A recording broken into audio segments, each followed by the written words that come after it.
नमस्कार विद्यार्थी मित्र हो, मी प्राध्यापक प्रकाश सरगर जॉग्राफी ऑनलाईन क्लासेसमध्ये आपणा सर्वांचे मनपूर्वक स्वागत। आज आपण इयत्ता 12वी विषय भूगोल बोर्डाने दिलेली क्वेश्चन बँक यामधील प्रश्नांची उत्तरे बघत आहोत।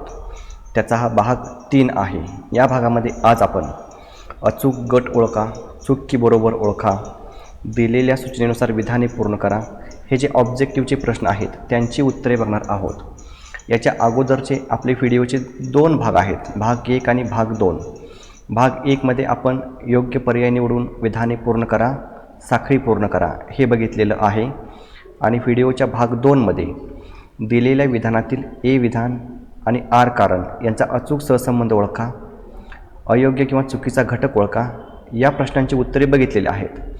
तर तुम्ही ते व्हिडिओ बघितलेले असतीलच, जर बघितलेले नसतील तर हे यूट्यूब चॅनल सबस्क्राईब करा, तुम्हाला त्यावरती ते व्हिडिओ बघायला मिळतील। तर चला आपण आज अचूक गट ओळखा, चूक की बरोबर, दिलेल्या सूचनेनुसार विधाने पूर्ण करा हे जे बोर्डाने दिलेले प्रश्न आहेत त्यांची उत्तरे बघूया।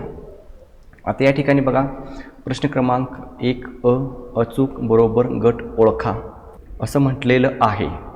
आणि यामध्ये काय केलं जातं तर या ठिकाणी तुम्हाला जो एक प्रश्न दिसत आहे तो या क्वेश्चन बँकेमधील प्रश्न आहे।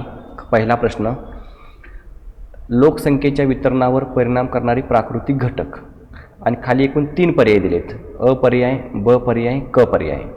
अ पर्यायमध्ये बघा एकूण 4 घटक आहेत, प्राकृतिक रचना, पाण्याची उपलब्धता, हवामान, मृदा। ब मध्ये 4 आहेत, शेती, नागरीकरण, खाणकाम, वाहतूक। आणि क मध्ये 4 आहेत, वाहतूक, हवामान, शेती, शासकीय धोरण। मग ज्यावेळेस आपल्याला अचूक किंवा बरोबर गट ओळखा असं म्हटलेलं जातं त्यावेळेस या 3 पैकी अ ब क पैकी जो योग्य किंवा बरोबर गट आहे तो या ठिकाणी खाली उत्तर म्हणून लिहायचा असतो। आता बघा या ठिकाणी लोकसंख्येच्या वितरणावर परिणाम करणारे प्राकृतिक घटक विचारले आहेत, म्हणजे यामध्ये अ हा जो पर्याय आहे त्यामध्ये सर्व जे घटक आहेत ते प्राकृतिक घटक आहेत, म्हणून याचं जे उत्तर आहे ते अ उत्तर आहे। उत्तर लिहिताना खाली बघा जसं दिलेलं आहे तसं उत्तर लिहून घ्यायचं, क्रमांक टाकायचा प्रश्नाचा 1, त्यानंतर पर्याय अ आहे, अ लिहायचा, आणि पुढे जे घटक आहेत ते सगळे घटक लिहायचे, प्राकृतिक रचना, पाण्याची उपलब्धता, हवामान, मृदा। अशा पद्धतीनं पूर्ण उत्तर लिहायचं आहे। फक्त पर्याय अ एवढंच लिहायचं नाही, पूर्ण या पर्यायामध्ये जे जे तुम्हाला मुद्दे दिलेले असतील ते सगळे या ठिकाणी लिहिणं अपेक्षित आहे। हा झाला प्रश्न क्रमांक 1। प्रश्न क्रमांक 2 आहे, लोकसंख्येच्या वितरणावर परिणाम करणारे मानवी घटक। अ मध्ये आहेत प्राकृतिक रचना, पाण्याची उपलब्धता, हवामान, मृदा। ब मध्ये शेती, नागरीकरण, खाणकाम, वाहतूक। क मध्ये वाहतूक, हवामान, शेती, शासकीय धोरण।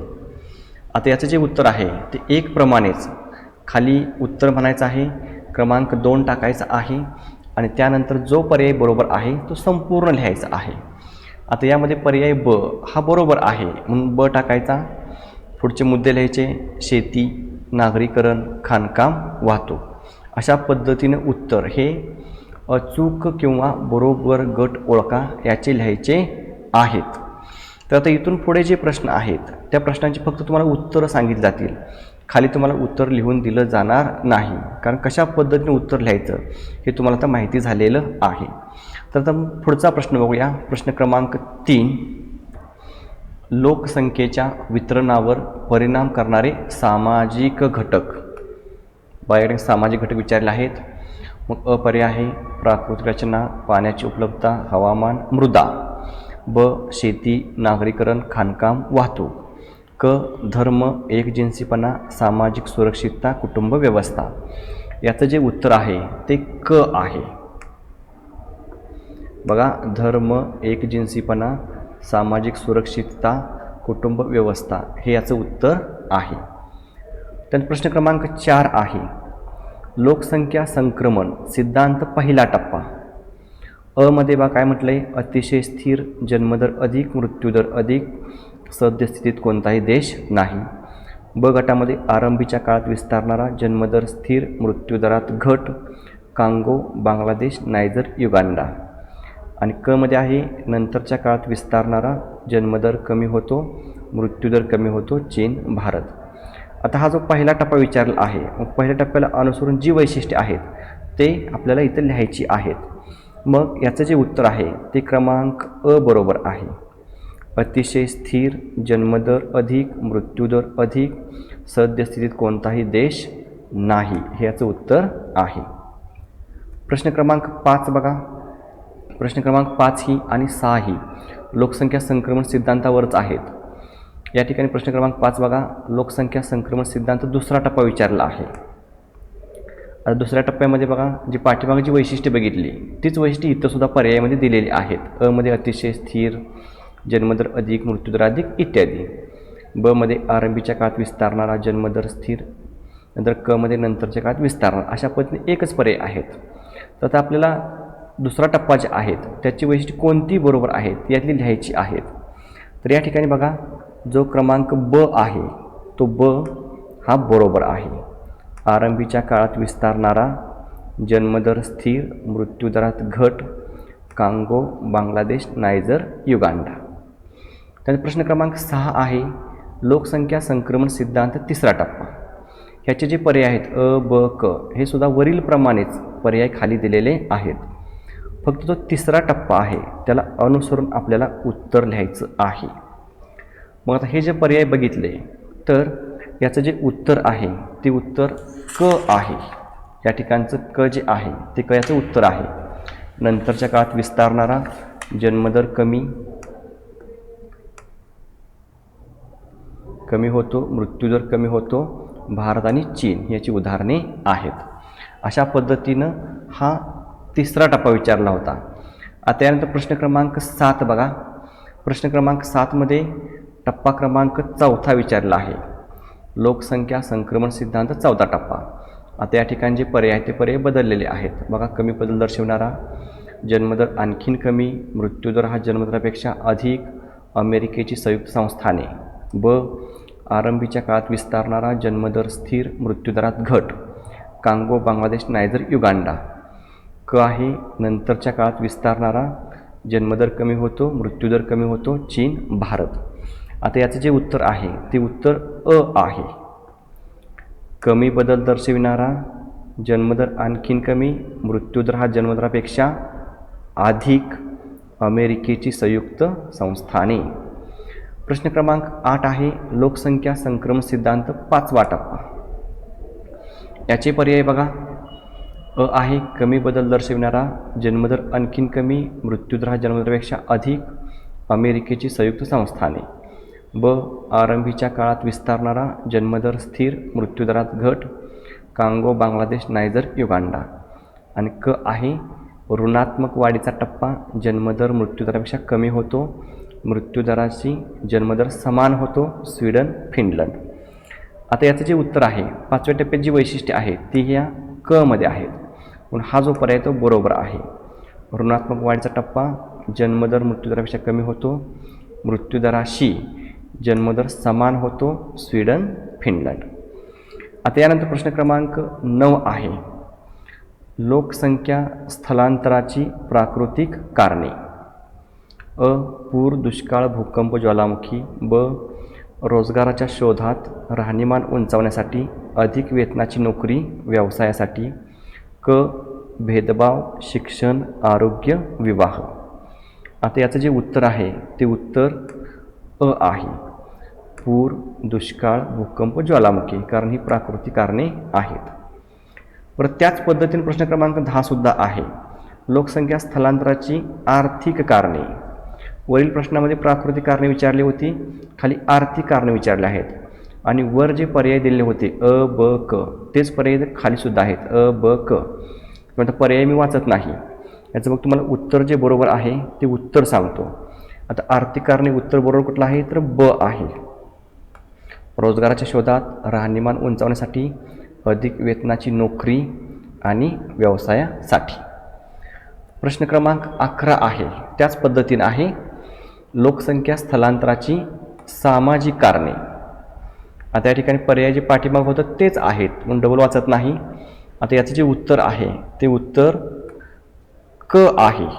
उत्तर क काय काय येईल, भेदभाव, शिक्षण, आरोग्य, विवाह। प्रश्न क्रमांक 12 बघा, लोकसंख्या स्थलांतराची राजकीय कारणे इथे विचारले आहेत.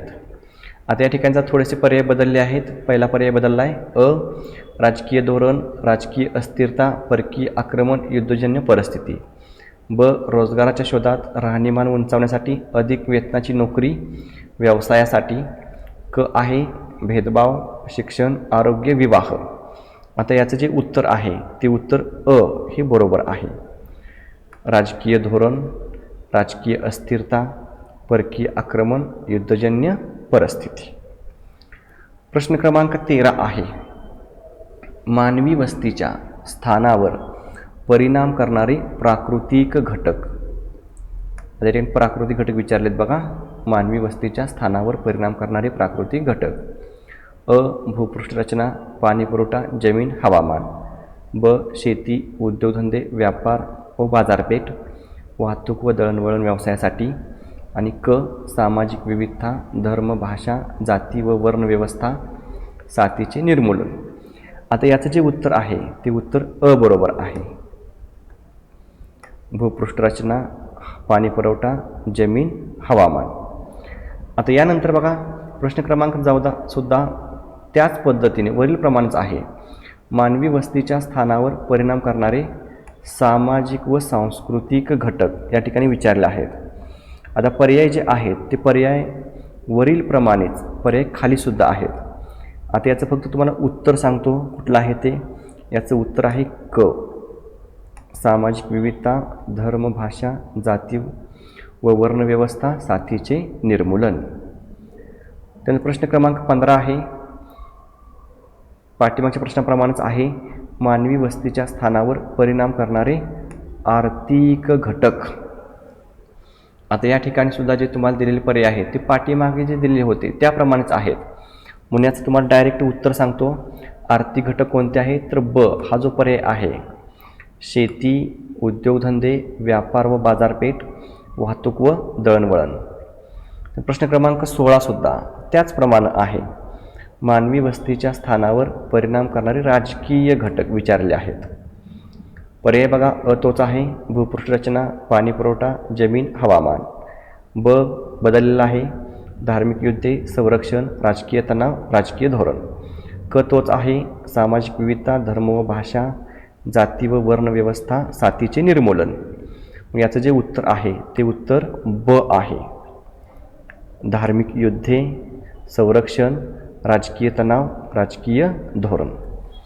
त्यानंतर प्रश्न क्रमांक 17 आहे. आता या ठिकाणी नागरी वस्त्यांचे किंवा ग्रामीण वस्त्यांचे प्रकार आहेत त्यावर आधारित हे प्रश्न आहेत. नागरी वस्त्यांचे लोकसंख्येनुसार प्रकार.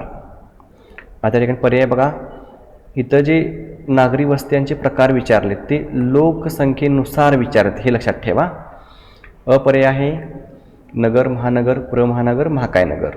ब आहे रेषाकृती वस्ती, आयताकृती वस्ती, वर्तुळाकार वस्ती, त्रिकोणी वस्ती. क आहे प्रशासकीय, धार्मिक, पर्यटन, वाहतूक. मग लोकसंख्येनुसार म्हटल्यानंतर लोकसंख्येची गणना ही नगर, महानगर, प्रनगर यानुसार केली जाते. म्हणून पहिला जो पर्याय आहे तो पहिला पर्याय बरोबर आहे. त्यानंतर प्रश्न क्रमांक 18 बघा, वरीलप्रमाणेच आहे. नागरी वस्त्यांचे कार्यानुसार प्रकार विचारलेले आहेत. आता पर्याय जे आहेत ते पर्याय वर जे सांगितले होते तेच पर्याय आहेत, म्हणून पर्याय डबल वाचत नाही. फक्त उत्तर बघा कोणतं आहे, त्याचं उत्तर क आहे, प्रशासकीय, धार्मिक, पर्यटन, वाहतूक. हे नागरी वस्त्यांचे कार्यानुसार प्रकार आहेत. त्यानंतर प्रश्न क्रमांक 19 तो त्याचप्रमाणे आहे. नागरी व ग्रामीण वस्त्यांचे प्रारूपानुसार प्रकार. आता पर्याय ठिकाणी बदलले आहेत. अ आहे नगर, महानगर, प्रमहानगर, महाकाय नगर. ब बघा रेषाकृती वस्त्या, आयताकृती वस्त्या, वर्तुळाकार वस्त्या, त्रिकोणी वस्त्या. आणि क आहे प्रशासकीय, धार्मिक, पर्यटन, वाहतूक. आता याचं जे उत्तर आहे ते उत्तर ब आहे, रेषाकृती वस्त्या, आयताकृती वस्त्या, वर्तुळाकार वस्त्या आणि त्रिकोणी वस्त्या हे वस्त्यांचे प्रारूप आहेत. त्यानंतर प्रश्न क्रमांक 20 बघा, नागरी भूमी उपयोजनाचे वर्गीकरण विचारलेलं आहे. आता या ठिकाणी आहे वन, बिगर शेती, ओसाड, अनुत्पादक भूमी, कायमस्वरूपी गायरान व चराऊ. ब कुठला आहे बघा, निवासी क्षेत्र, औद्योगिक क्षेत्र, व्यापारिक क्षेत्र, संस्थात्मक क्षेत्र. आणि क चालू पड जमीन, निव्वळ लागवडीखालील सीमांकित भूखंड, मनोरंजनाखालील क्षेत्र. आता या ठिकाणी नागरी भूमी उपयोगाचे वर्गीकरण विचारलेलं आहे. मग हे जे वर्गीकरण आहे ते ब याप्रमाणे केले जाते: निवासी क्षेत्र, औद्योगिक क्षेत्र, व्यापारिक क्षेत्र, संस्थात्मक क्षेत्र. त्यानंतर प्रश्न क्रमांक 21 बघा, पाठीमाग जसा होता त्याच पद्धतीनं आहे. ग्रामीण भूमी उपयोजनाचे वर्गीकरण विचारलेलं आहे. पाठीमाग आपल्याला या ठिकाणी नागरी भूमी उपयोजन होते, आता या ठिकाणी ग्रामीण भूमी उपयोजन आहे. आता या ठिकाणचे पर्याय आहेत ते पर्याय पाठीमाग जे होते तेच पर्याय आहेत. मग आता तुम्हाला डायरेक्ट याचं उत्तर सांगतो. उत्तर याचं अ आहे, वन, बिगर शेती, ओसाड व अनुत्पादक भूमी, कायमस्वरूपी गायरान व चराऊ जमीन हे ग्रामीण भूमी उपयोजनाचे वर्गीकरण आहे. प्रश्न क्रमांक 22 बघा, मानवाच्या प्राथमिक आर्थिक क्रिया. आता हा जो प्रश्न आहे तो प्रकरण क्रमांक 4 वरील आहे. इथून पुढे प्रकरण बदललेलं आहे. आता पर्याय बघा, शिकार, मासेमारी, लाकूडतोड, पशुपालन, कृषी आधारित, सागरी उत्पादनावर आधारित, खनिजावर आधारित, वन आधारित. क आहे व्यापार, वाहतूक, संदेशवहन, इतर सेवा. आता आपल्या प्रश्नामध्ये काय विचारलं आहे तर प्राथमिक आर्थिक क्रिया विचारल्या आहेत. म्हणजे याचं जे उत्तर आहे ते उत्तर अ बरोबर आहे. शिकार, मासेमारी, लाकूडतोड, पशुपालन ह्या मानवाच्या प्राथमिक आर्थिक क्रिया आहेत. त्यानंतर प्रश्न क्रमांक पुढचा बघा 23, मानवाच्या तृतीयक आर्थिक क्रियांचे वर्गीकरण. आता पाठीमागे जे पर्याय होते तेच पर्याय आहेत. पहिला आहे शिकार, मासेमारी, लाकूडतोड. ब आहे कृषी आधारित, सागरी उत्पादनावर आधारित, खनिजावर आधारित आणि वनांवर आधारित. आणि क आहे व्यापार, वाहतूक, संदेशवहन व इतर सेवा. मग तृतीयक आर्थिक क्रियामध्ये प्रामुख्याने व्यापार, वाहतूक, संदेशवहन व इतर सेवांचा समावेश होतो. आणि या ठिकाणी जो मधला पर्याय आहे ब हा कुठल्याचा आहे तर हा द्वितीयक आर्थिक क्रियाचे हे उद्योगधंदे आहेत. आता 24 बघा, कच्च्या मालाच्या स्रोतानुसार केलेले उद्योगांचे वर्गीकरण. आता यामध्ये अ आहे शिकार, मासेमारी, लाकूडतोड, पशुपालन. ब आहे कृषी आधारित, सागरी उत्पादनावर आधारित, खनिजावर आधारित. आणि क आहे व्यापार, वाहतूक, संदेशवहन व इतर सेवा. तेच पर्याय आहेत. याचं जे बरोबर उत्तर आहे ते उत्तर ब आहे, कृषी आधारित, सागरी उत्पादनावर आधारित, खनिजावर आधारित, वनांवर आधारित. त्यानंतर प्रश्न क्रमांक 25 बघा, मानवाच्या द्वितीयक आर्थिक क्रिया. प्रश्न क्रमांक 25 आहे. आता यामध्ये पर्याय तेच आहेत. अ शिकार, मासेमारी, लाकूडतोड, पशुपालन. ब कृषीवर आधारित, मोठे उद्योग, सूक्ष्म उद्योग, लघु उद्योग, मध्यम उद्योग, कुटीर उद्योग, गृह उद्योग. आणि व्यापार, वाहतूक, संदेशवहन, इतर सेवा. आता द्वितीयक आर्थिक क्रिया कुठल्या आहेत तर ह्यामधल्या आहेत. ब कृषीवर आधारित, मोठे उद्योग, सूक्ष्म लघु उद्योग, मध्यम उद्योग, कुटीर उद्योग, गृह उद्योग. तर प्रश्न क्रमांक 26 आहे, उद्योगधंद्यांच्या स्थानिकीकरणावर परिणाम करणारे प्राकृतिक घटक. पर्याय बघा, अ जागा किंवा जमिनीची उपलब्धता, पाणी आणि वीज पुरवठा, कच्चा माल उपलब्धता, हवामान. ब आहे कामगार, उद्योगधंदे, व्यापार व बाजारपेठ, वाहतूक. क आहे बाजारपेठ सान्निध्य, भांडवल, विशेष आर्थिक क्षेत्र, स्थान, विभाजन. आता याचं जे उत्तर आहे ते उत्तर अ हे उत्तर याचं बरोबर आहे. हे प्राकृतिक घटक आहेत: जागा, जमिनीची उपलब्धता, पाणी, वीज पुरवठा, कच्चा माल उपलब्धता आणि हवामान. तर प्रश्न क्रमांक 27 बघा, कृषीवर आधारित उद्योग. अ आहे साखर कारखाने, कापड गिरण्या, खाद्यतेल प्रक्रिया उद्योग. इथं उद्योग झाले बरं, इथं उद्योग हा शब्द आहे. फळे व भाजीपाला प्रक्रिया उद्योग. त्यानंतर ब मध्ये कृषीवर आधारित, मोठे उद्योग, सूक्ष्म लघु आणि मध्यम, कुटीर उद्योग, गृह उद्योग. क व्यापार, वाहतूक, संदेशवहन, इतर सेवा. आता याचं जे उत्तर आहे ते कृषीवर आधारित तुम्हाला माहिती आहे की साखर उद्योग, कापड गिरण्या, खाद्यपदार्थ, फळे कंदमुळे गोळा करणे, भाजीपाला प्रक्रिया उद्योग हे सगळे कृषीवर आधारित आहेत. तर प्रश्न क्रमांक 28 आहे, सागरी उत्पादनावर आधारित उद्योग. या ठिकाणचे पर्याय आहेत ते पर्याय बघा. अ आहे साखर कारखाने, कापड गिरण्या, खाद्यपदार्थ निर्मिती उद्योग, फळे पिकलेले इथं. त्यानंतर बघा खाली ब मत्स्य उत्पादनावर प्रक्रिया करून डबाबंद करणे, मोती, शंख, शिंपले, मत्स्य तेल, राळ वाहतूक, संदेशवहन, इतर सेवा. आता या ठिकाणी बघा याचं जे उत्तर आहे, आता सागर म्हटल्यानंतर याचं उत्तर कुठले येईल? ब मत्स्य उत्पादनावर प्रक्रिया करून डबाबंद करणे, मोती, शंख, शिंपले, मत्स्य तेल. त्यानंतर प्रश्न क्रमांक 29 आहे प्राणीजन्य उत्पादनावर आधारित उद्योग. अ साखर कारखाने, कापड गिरण्या, खाद्यपदार्थ निर्मिती, फळे व भाजीपाला प्रक्रिया उद्योग.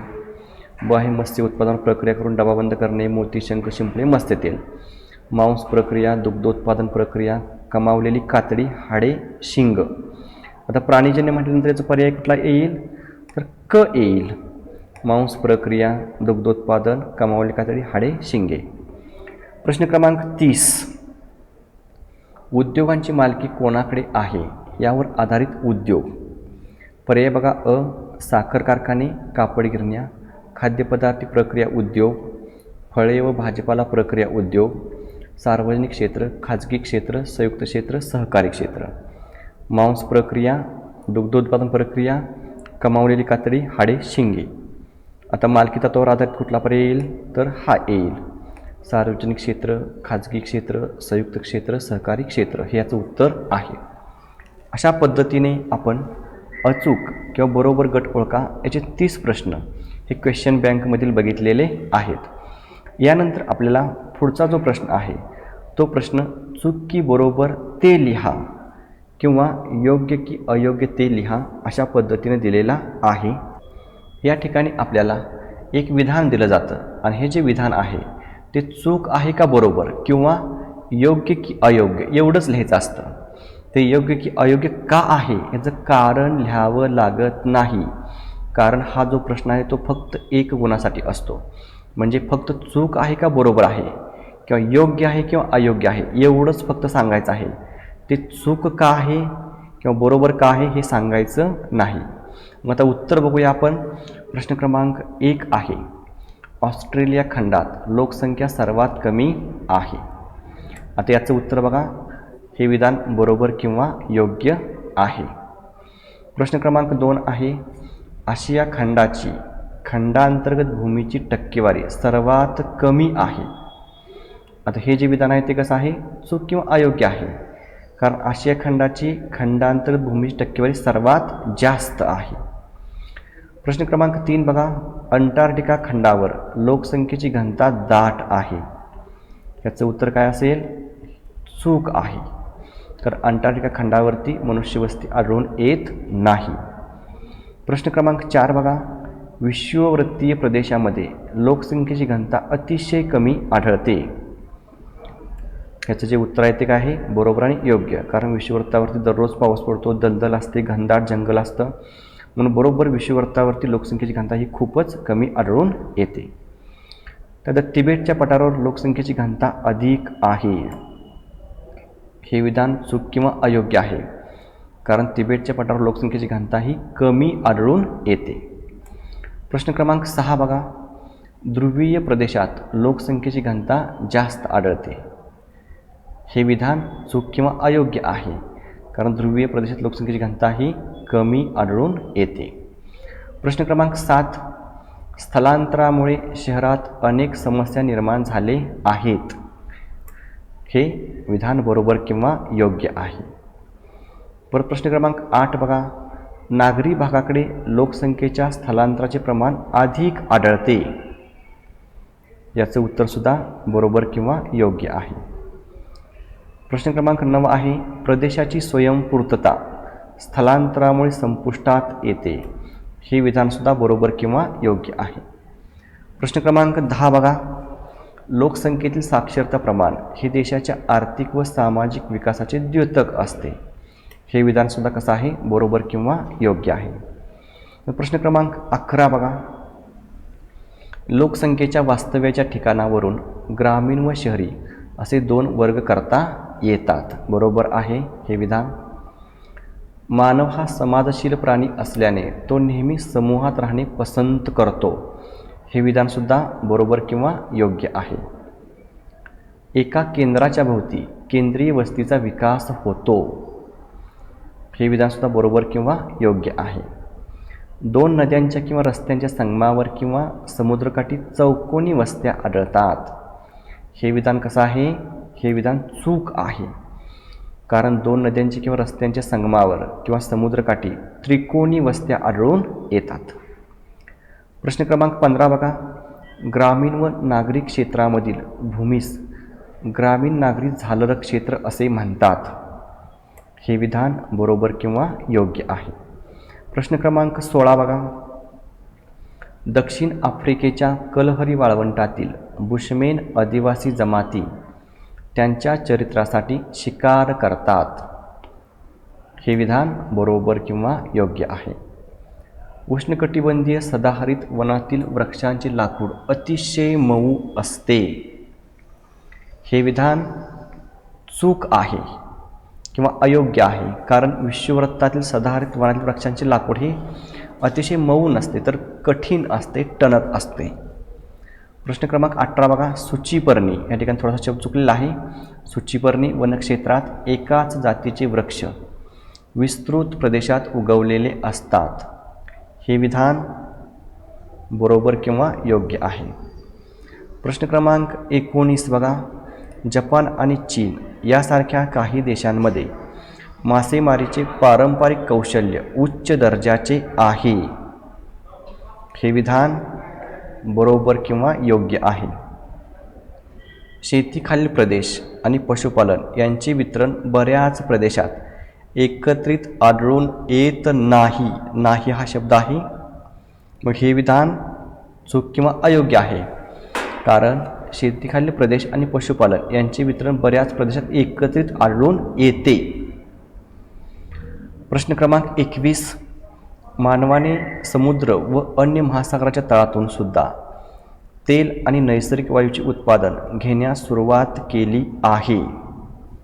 हे विधान बरोबर किंवा योग्य आहे. प्रश्न क्रमांक 22. शेती या व्यवसायात गुंतलेल्या लोकसंख्येचे प्रमाण आफ्रिका खंडात जास्त आहे. हे विधान बरोबर किंवा योग्य आहे.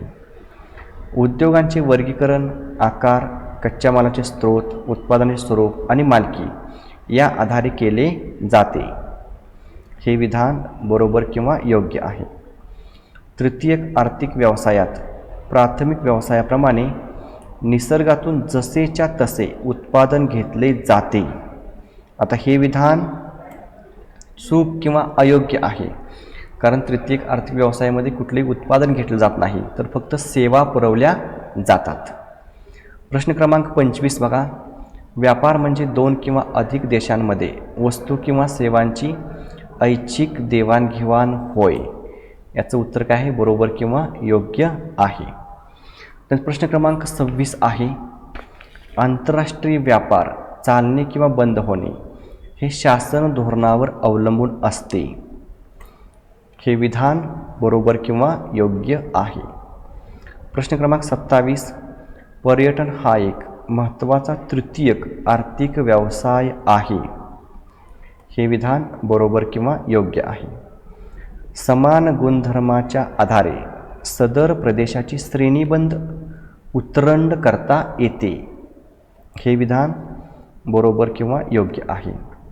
भौगोलिक घटकांचा वाहतुकीवर व व्यापारावर परिणाम होतो. हे सुद्धा विधान बरोबर किंवा योग्य आहे. अमेरिकेच्या पूर्व किनाऱ्यावर उद्योगांचा विकास कमी झाला आहे. हे विधान चूक आहे. कारण अमेरिकेच्या पूर्व किनाऱ्यावरच उद्योगधंद्याचा विकास हा जास्त प्रमाणात झालेला आहे. कमी झालेला नाही, जास्त झालेला आहे. प्रश्न क्रमांक 31 बघा. निरक्षरता, दारिद्र्य यासारख्या घटकांचा प्रादेशिक विकासावर परिणाम होतो. ह्याचं विधान बरोबर किंवा योग्य आहे. प्रश्न क्रमांक 32 बघा. गायरान किंवा कायम चराऊ जमिनीतही प्रामुख्याने ग्रामपंचायतीच्या किंवा शासनाच्या मालकीची असते.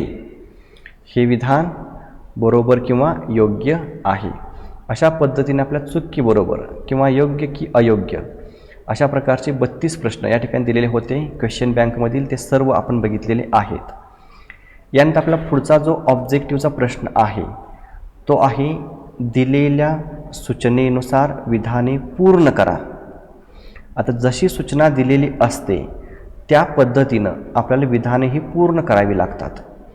मग आता बघा, या ठिकाणी जो पहिला प्रश्न दिलेला आहे तो आहे क्रमांक 1चा. जास्त ते कमी लोकसंख्येनुसार पुढील देशांचा उतरता क्रम लावा. मग आता आपल्याला या ठिकाणी देश दिलेत: अ बांगलादेश, ब रशिया, क इंडोनेशिया, ड मेक्सिको. तर या ठिकाणी आपल्याला जास्त ते कमी लोकसंख्येनुसार उतरता क्रम लावायचा आहे. मग यामध्ये सर्वात जो जास्त लोकसंख्या असेल तो सुरुवातीला लिहायचा, त्यानंतर त्यापेक्षा कमी असणारा लिहायचा, त्यानंतर त्यापेक्षा कमी असणारा लिहायचा. अशा पद्धतीने आपला उतरता क्रम लावायचा आहे. तर आपल्याला यामध्ये कुठल्या देशाची लोकसंख्या ही जास्त आहे हे माहिती असणं गरजेचं आहे.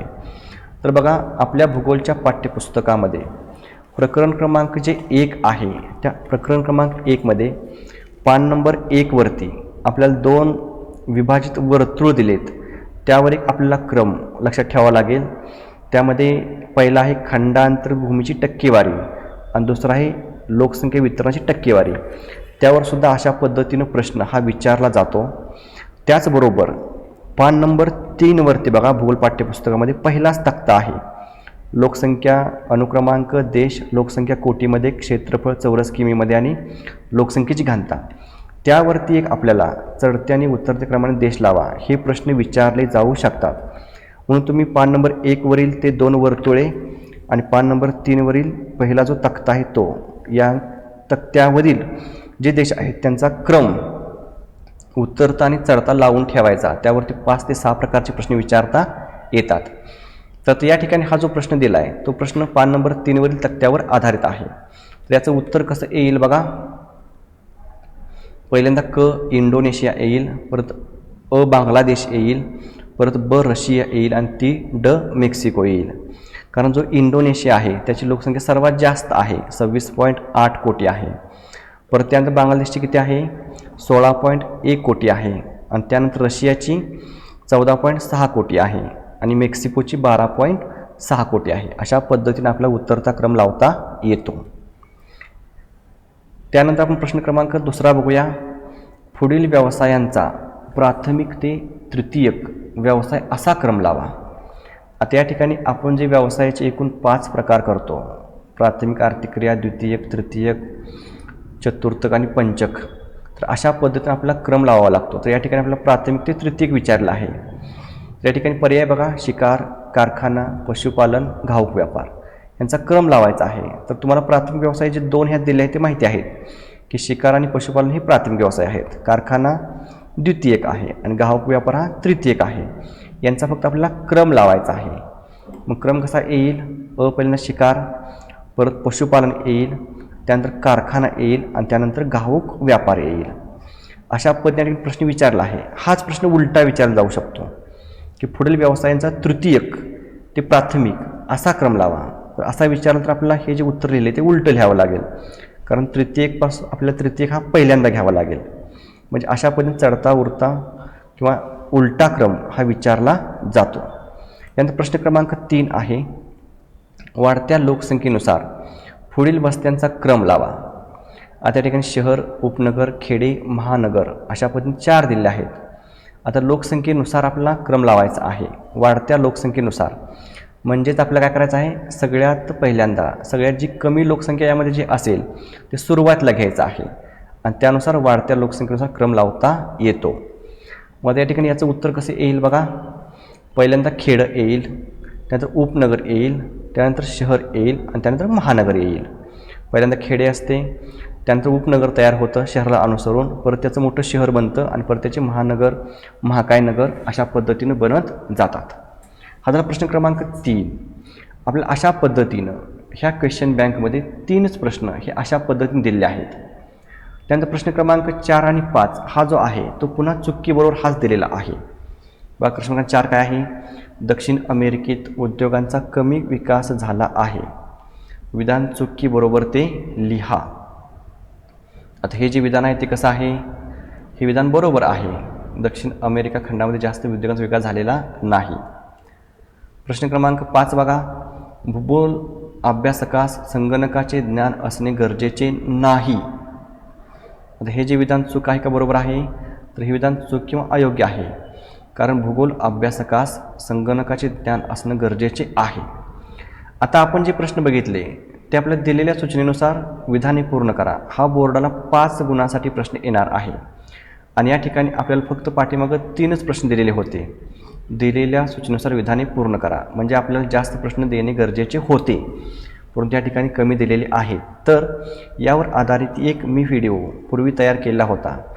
त्यामध्ये जवळपास आपल्याला 40 ते 50 प्रश्न हे दिलेल्या सूचनेनुसार पूर्ण करा यावर आधारित दिलेले आहेत. तो व्हिडिओ तुम्ही बघू शकता. या व्हिडिओच्या खाली डिस्क्रिप्शन बॉक्समध्ये त्याची लिंक तुम्हाला दिलेली आहे, किंवा तुम्ही हे जे यूट्यूब चॅनल आहे ते सबस्क्राईब केलं असेल तर तुम्हाला त्यावेळी भेटेल. आणि जर सबस्क्राईब केलं नसेल तर सबस्क्राईब करा. त्यावर तुम्हाला अशा प्रकारचे अनेक व्हिडिओ बघायला मिळणार आहेत. पुन्हा भेटू पुढच्या व्हिडिओमध्ये. त्यामध्ये आपण नकाशा भरणे, उतार्यावरील प्रश्न हे जे आहेत त्यांची उत्तरे बघणार आहोत. पुन्हा भेटू. तोपर्यंत नमस्कार.